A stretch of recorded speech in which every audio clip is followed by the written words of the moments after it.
বিসমিল্লাহির রহমানির রহিম। এই সন্ধ্যার পর থেকে, বিশেষ করে বিকালের পর থেকে বেশ কিছু ফোন পাচ্ছি। আমি একেবারে স্পষ্ট কিছু কথা বলবো। সেটা হচ্ছে, আমার কুমিল্লা 4 দেবিদ্বার আসনে ইঞ্জিনিয়ার মঞ্জুর হাসান মুন্সির নির্বাচন কমিশন কর্তৃক যে মনোনয়নপত্র বাতিল হয়েছে বলে। তো সবাই হয়তো আমাকে ফোন দিচ্ছে নানা কারণে। আমার বাড়ি দেবিদ্বার, আমি সেখানকার ভোটার।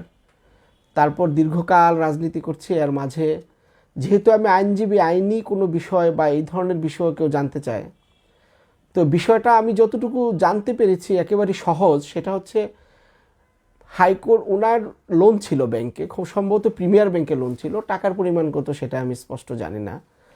উনি 3 মাসের জন্য হাইকোর্ট থেকে একটা স্টে অর্ডার নিয়েছেন, ওনার জন্য সিআইবিটা ক্লিয়ার দেখানো হয়।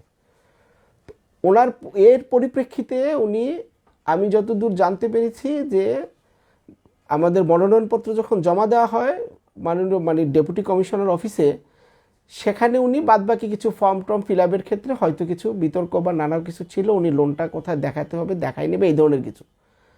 তো এখন ওনার যে হাইকোর্ট থেকে যে ওনার স্টে অর্ডারটা দিল, সেটা আপনার প্রিমিয়ার ব্যাংক যখন মুভ করেছে, তখন চেম্বার জাজ, মহামান্য চেম্বার জাজ সেটাকে, এই যে স্টে অর্ডারটা দিয়েছিল সেটাকে স্টে অর্ডার দিয়েছে।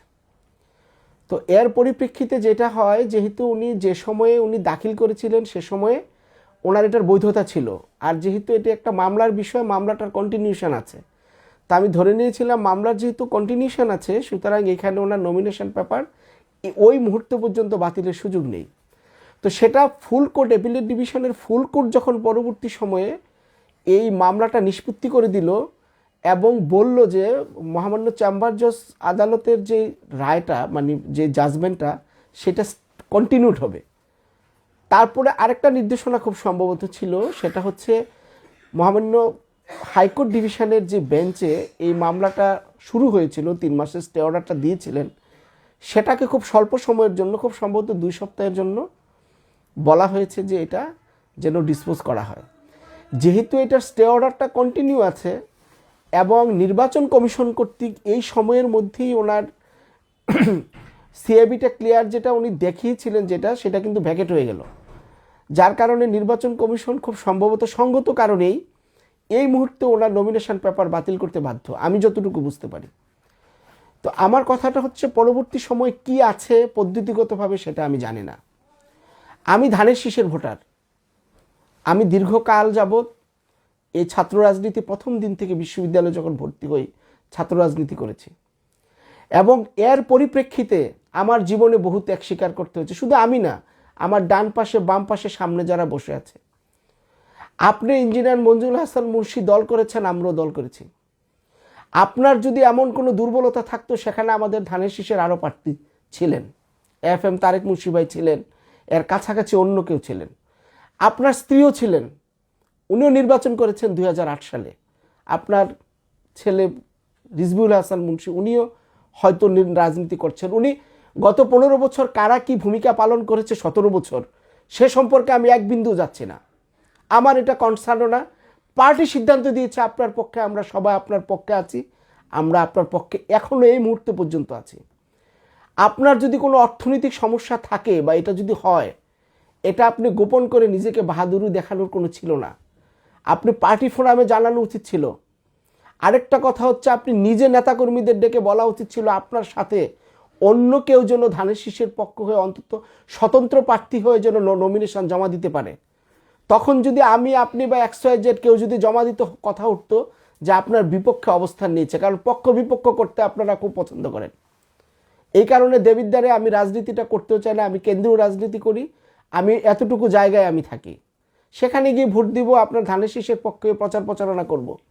কিন্তু আপনি যে অন্তরে ব্যথা দিয়েছেন, এবং এই যে লাখো লাখো নেতাকর্মীদের, শুধু দেবিদ্বারেরই প্রত্যেকে আমাকে ফোন দিচ্ছে, আপনি অতটুকু বিবেক কেন আপনার বোধ হলো না? আপনি তো 91 সালের পর থেকে MP হচ্ছেন। আপনি যতকাল জীবিত আছেন, পার্টি শেষ মুহূর্ত পর্যন্ত আপনাকে ডিফেন্ড করেছে। আপনি 14 সালের পর বা আগে পরে কি রাজনীতি করেছেন সেটা আমি বলবো না, আমি ভালো মন্দ কোনো দিকে যাচ্ছি না, আমি কোনো সমালোচনা যাচ্ছি না। তা আপনার দায়িত্ব ছিল আপনি আরও দায়িত্বশীল হওয়া। আপনার পরিবারের কোনো সদস্যকেও যদি আপনি রাখতেন, তাহলেও তাকে আমরা হয়তো ডিফেন্ড করতে পারতাম। কিন্তু ধানের শীষের প্রার্থী থাকবে না, আমি 17 বছর জীবনে সব কিছু হারিয়ে হাজার হাজার লক্ষ লক্ষ নেতাকর্মী দেবিদ্বারের এত শত লোক যারা রাজনীতি করলো তাদের কারোর জন্যই আপনি কোনো ব্যথা অনুভব করলেন না, তাহলে আপনি কি দায়িত্ব পালন করলেন? আপনি পার্টির মান সম্মানের জায়গাটা আপনি কোথায় রাখলেন? আমি এখনও আপনাকে বলবো, সর্বশেষ আমি যতটুকু বুঝতে পারি এখনও যে স্বল্প সময় আছে, কাল থেকে ওয়ার্কিং ডে শুরু হবে, যদি লোনের যে বিষয়টা যদি থেকে থাকে সেটা আমি যতটুকু বুঝি ঋণ শোধ করে দিলে আপনি এখান থেকে ক্লিয়ারেন্স পাবেন, এবং নির্বাচন কমিশনও আপনার প্রতি আইনগতভাবে আমি যতটুকু বুঝি সদয় হতে বাধ্য। সুতরাং আপনার অর্থনৈতিক সমস্যা থাকলে আপনি নেতাকর্মীদেরকে ডেকে বসেন, প্রতিটা নেতাকর্মী 5 টাকা করে দিয়ে হলো আপনার টাকার সমস্যার সমাধান করবে, 10 টাকা করে দিয়ে করবে, যত প্রয়োজন তত করবে, কিন্তু আপনার হাম্বরে ভাব বা ভাব দেখানোর কোনো সুযোগ আপনার নাই। আপনাকে বুঝতে হবে এটা পার্টি, আর একটা সময়ে রাজনীতির যে ট্রেন্ড ছিল সেই রাজনীতির ট্রেন্ডটার যে পরিবর্তন হয়েছে আপনাকে সেটাকে অনুধাবন করতে হবে, অনুধাবন করে আপনাকে সিদ্ধান্ত নিতে হবে। আমি আপনাকে অনুরোধ করব, আমরা ক্ষুদ্র মানুষ, কিন্তু আমরা কিন্তু যতটুকু সম্ভব পড়াশোনা করেছি, রাজনীতিও করেছি 24 ঘন্টা। বাংলাদেশের আপনাদের দোয়ায় এমন কোনো ফোরাম নেই যেখানে আমি কত কম বেশি যাওয়ার সুযোগ হয়নি, কিন্তু আপনি এত বড় ইনরেসপন্সিবিলিটি দেখাবেন, আপনার উপর আস্থাটা ছিল আমার সীমাহীন, যে কোনোভাবে আপনি করবেন। 3 মাসের স্টে অর্ডারটা যে পরবর্তী সময় ভ্যাকেট হয়ে যেতে পারে সেটা আপনার সহজেই বোঝা উচিত ছিল, কিন্তু আপনি কিন্তু সিরিয়াস ছিলেন না। আপনি মনে করেছেন এমনি করেই পার হয়ে যাবে সব কিছু। আপনাকে বিনয়ের সাথে অনুরোধ করব, আমার এই বক্তব্যগুলোকে আপনি কোনোভাবেই কোনো নেগেটিভ নেবেন না, এবং আপনাকে অনুরোধ করব এখনও যতটুকু সময় আছে অতটুকু সময়ের মধ্যে আপনি আপনার সমস্যাটা সমাধান করুন। অর্থনৈতিক সমস্যা আমি যতটুকু জানি ওটা খুব বেশি হওয়ার কথা না, আপনি নেতাকর্মীদের ভালোবাসার মাধ্যমে আপনি তা কিন্তু অর্জন করতে পারবেন। এই দল শহীদ প্রেসিডেন্ট জিয়াউর রহমানের দল, বেগম খালেদা জিয়ার দল, আমরা কিন্তু রাজনীতি কন্টিনিউ করেছি ওনাদের দিকে থেকে, এবং দেশনায়ক তারেক রহমান এখন আমাদের নেতৃত্ব দিচ্ছেন। আমাদের আবেগ অনুভূতি আছে, এত বছর যে ভোটের জন্য আমরা জীবন দিলাম, কষ্ট করলাম, সে ভোটটা দেবিদ্বারের মানুষ দিতে পারবে না আপনার নেগলিজেন্সির কারণে। এটা তো শুধু দুঃখ প্রকাশ করা বা আপনি খেয়াল করতে পারেন না এই ধরনের বলার কোনো সুযোগ আপনার নাই। আপনার স্ত্রী কি বলে, আপনার ওয়াইফ তো 2008-এ নির্বাচন করেছেন, তারপর আপনার সন্তানও আছে, আপনি পরিবারের মধ্যেই রাখতেন। একটা স্বতন্ত্র প্রার্থীকে আপনি নিজের পরিবারের মধ্যে থেকে নমিনেশন পেপার জমা দিতে হবে, ওটু কনসার্ন আপনি মাথার মধ্যে নিতে পারলেন না। সময় যে বদলে গেছে আপনারা বুঝতে পারেন না কেন? তাই আমি বিনয়ের সাথে আপনাকে অনুরোধ করব, যতটুকু সময় আছে কাল থেকে ওয়ার্কিং ডে শুরু, সম্ভবত কত তারিখ পর্যন্ত থাকবে নির্বাচন কমিশনের ক্যান্ডিডেন্সি সঠিক থাকার, বা পরবর্তী সময় হলো আপনি যদি সিআইবি ক্লিয়ার করতে পারেন তাহলে সেটার সুযোগ হয়তো থাকতে পারে। যাই হোক, যতটুকু সময় আছে আপনি আইনগত বিষয়গুলো দেখে আপনি এই সমস্যার সমাধান করবেন। আমরা ধানের শীষে ভোট দিতে চাই, এটা শহীদ প্রেসিডেন্ট জিয়াউর রহমানের দল, আবারও বলছি, এবং দেশনায়ক তারেক রহমানের এখন নেতৃত্বে। আমরা এত কষ্ট করলাম, এত পরিশ্রম করলাম, জীবনের সব কিছু হারিয়ে আমরা কি এমপি হতে গিয়েছি? আপনি কি মনে করেন আপনি একাই যোগ্য লোক আর এই দেবিদ্বারে কোনো যোগ্য লোক ছিল না? আপনার প্রতি সম্মান আছে, আপনি পিতৃতুল্য মানুষ, তাই মন যেটা চায় সেভাবেই চলবেন। সেই সময়টা কিন্তু বদলে গেছে।